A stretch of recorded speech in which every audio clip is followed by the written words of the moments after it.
My name's Cam Walker. I work with Friends of the Earth and I'm based in Victoria.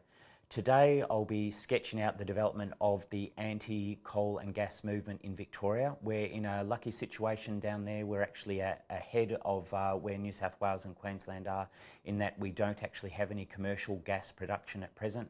We can learn from what's happening in New South Wales and Queensland. I'll also be drawing some observations and asking some questions about how this emerging national movement against new coal and gas could become a more overtly focused environmental justice movement. I'll do two things. I wanted to walk you through what we're doing in Victoria because the situation is very different to what's going on up north and well, in many ways shares a lot in common with the way the campaign and the movement is unfolding in the west and in the north, where the industry isn't as advanced.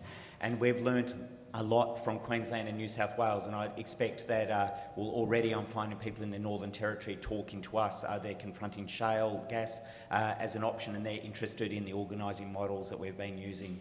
And then I just want to finish briefly by applying an environmental justice lens to some of the movement that's happening in Victoria, and make a few observations and probably ask myself a few questions.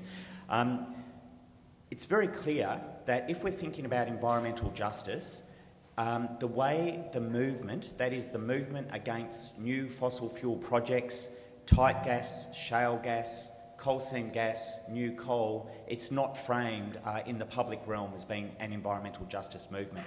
And it's kind of interesting that that isn't the case. And I think today is playing a really valuable role for getting us to think about how this issue could be considered one, because obviously it is at its heart, because it's about the questions of who gains from this industry and who doesn't, and how the costs and the benefits are shared around. But to give you the nuts and bolts of what we're doing, we have a resource that isn't as good as it is up north. So we primarily have brown coal, so we're never going to have an industry on the scale of a vision like 30,000 drill rigs, as was just explained for Queensland. This is also a precautionary campaign. Our assessment is, of course, the best time to stop an industry is before it gets established. The minute you've got open cuts and drill rigs and infrastructure, people are going to fight tooth and nail to maximise their profit from that infrastructure. So this was a campaign that was very much criticised at the start for being preemptive, for complaining about a risk that possibly wouldn't happen.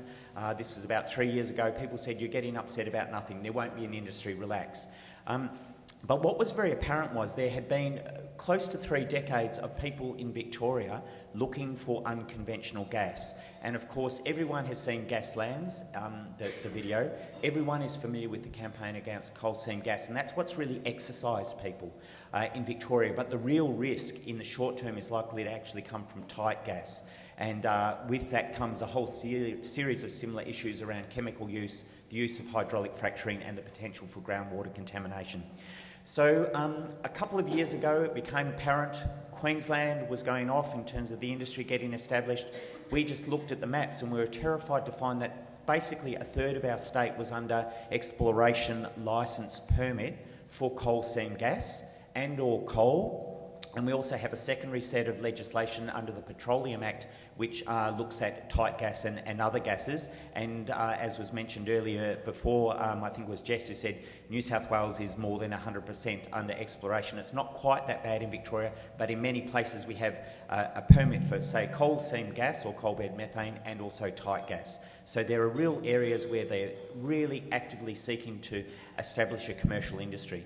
We have had test fracking for tight gas and coal seam gas. There's been no commercial production, and we've also had a coal industry which we rely on just for domestic use, not for export, as is the case up north, but which is imminently going to be expanded. And we're expecting an announcement in Victoria fairly soon about a tender process to open up vast new areas of brown coal in our state, and that the notion of an export industry is also being promoted by the state government.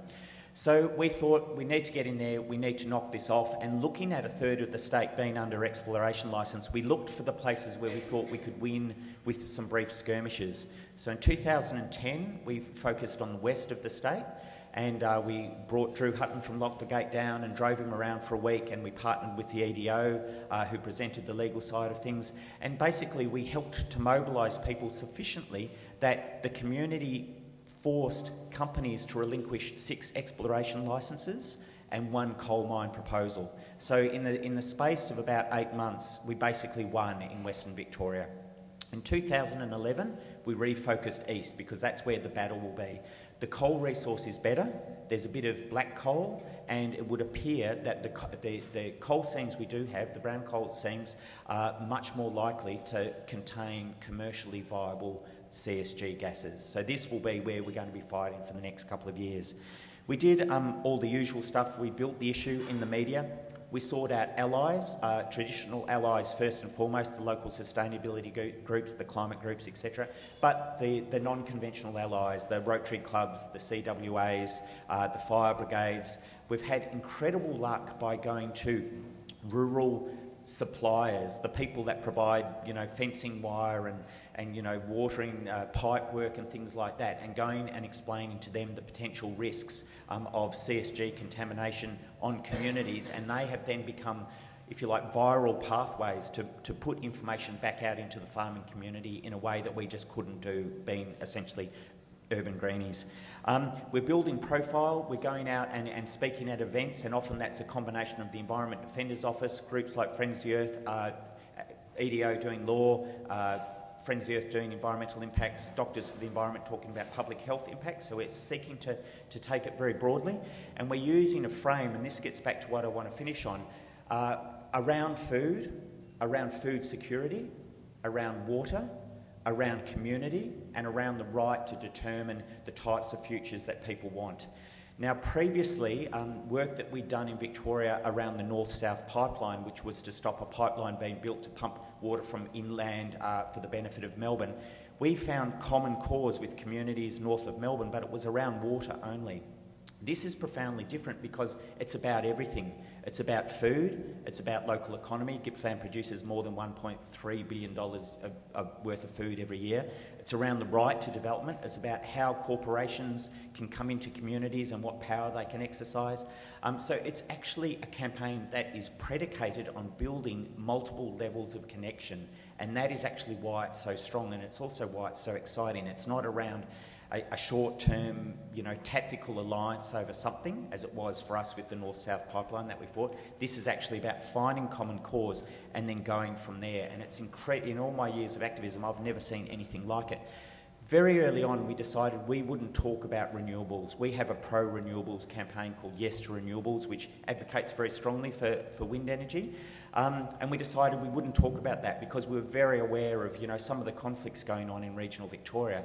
And many of the first conversations started with, I don't like wind farms, but I don't like CSG.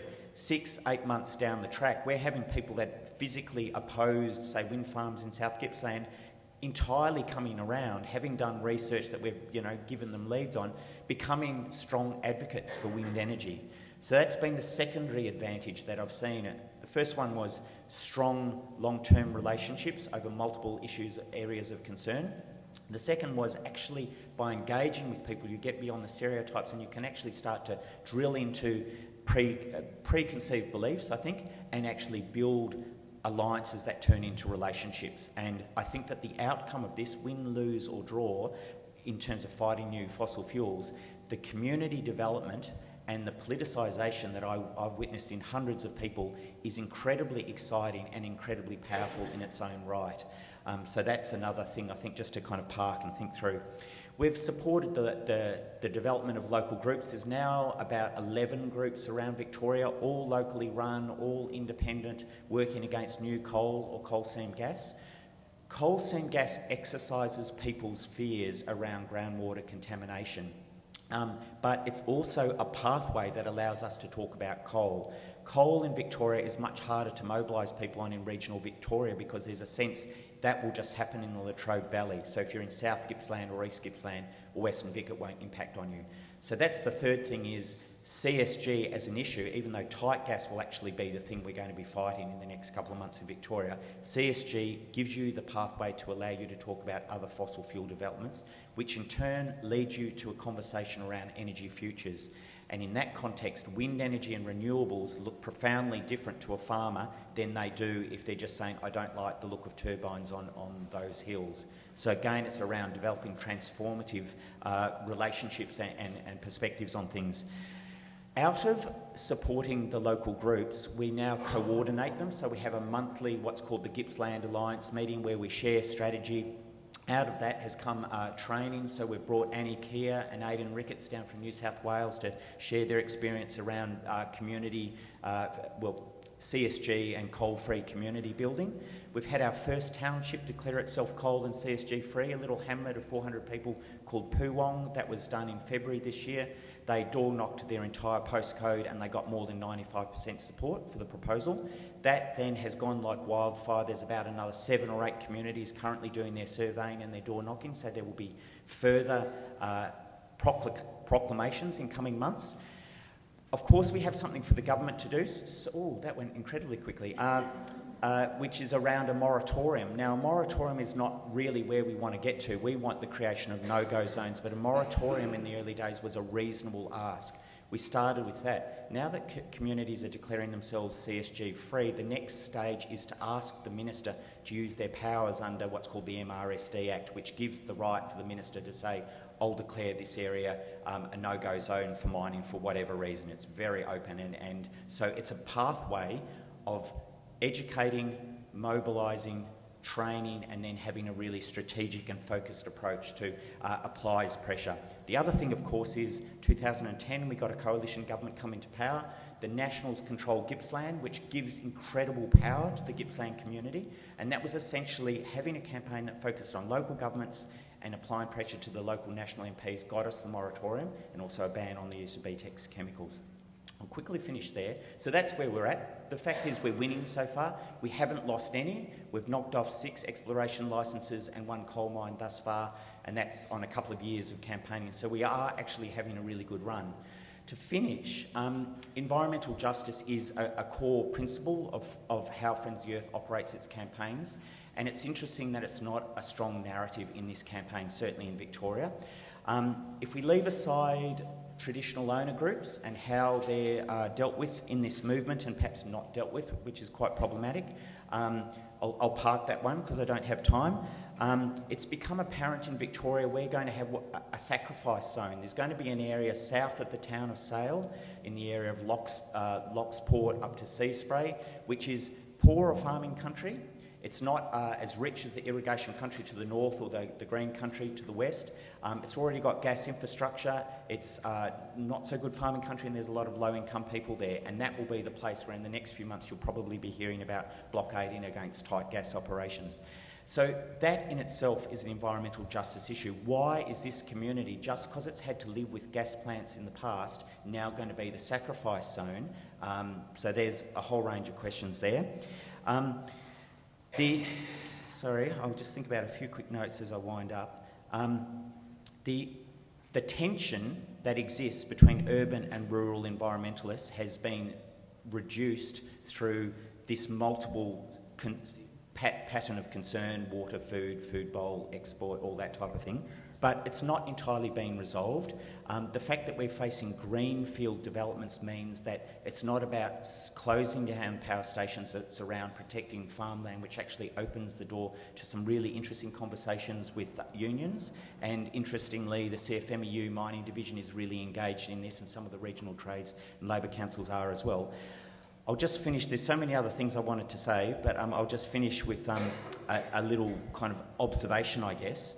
And that is, to my mind, and being in Victoria and not working up north, what I see with the Lock the Gate movement is it's filling the political space that 15 years ago was taken up by One Nation and by Pauline Hanson, and that type of very right-wing populism. Now, we know Alan Jones is there, we know Bob Katter's party is racing around, we know the DLP is active in this, but if you look at the makeup of the Lock the Gate movement, it's profoundly different to what was going on 15 years ago. At that point, urban progressive people didn't know how to engage with that movement.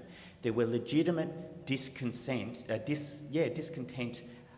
was concern, there was critique of the role of the banks and the corporates and, the supermarkets, but we couldn't engage with it because of the right-wing politics that was sitting over the top of that. This is a profoundly different time. This is so inspiring and it gives me so much hope. And I'll finish with one anecdote that to me kind of epitomises what's going on in Victoria. At the end of our roadshow in Western Victoria, we found ourselves having a forum in the RSL in Colac. Colac was the last town I got a bad thrashing in off a logger during a forest blockade several years ago. It's a really hardcore, very conservative logging town that faces north into dairy country. The mayor is an ex-logger. Two of the councillors are ex-loggers. And it doesn't vote Green is the kindest way to do it. And to sit there that night and hear, you know, the son of a logger and a dairy farmer that had lived in the area his entire life, sitting there under the portrait of the Queen and the artefacts from World War I battlefields in Western Europe, and hearing the common cause that was being woven between the sustainability advocates, the tree changers that had moved to that community, the small-scale organic farmers that were trying to make a commercial go of, you know, goats or trees or, you know, whatever it was they were doing, and the broadacre farmers and the working class people that worked in the sawmill in Colac coming together and actually finding common cause and getting on like the proverbial house on fire gave me a sense of, if we do it right, that's where this movement is going. It will create a new political force that will actually fill a progressive space that talks about justice, that talks about the right of communities to self-determination, that talks about sustainability and talks about caring for country, and that will be miles ahead of where we were 15 years ago. So I'll finish there. Thank you.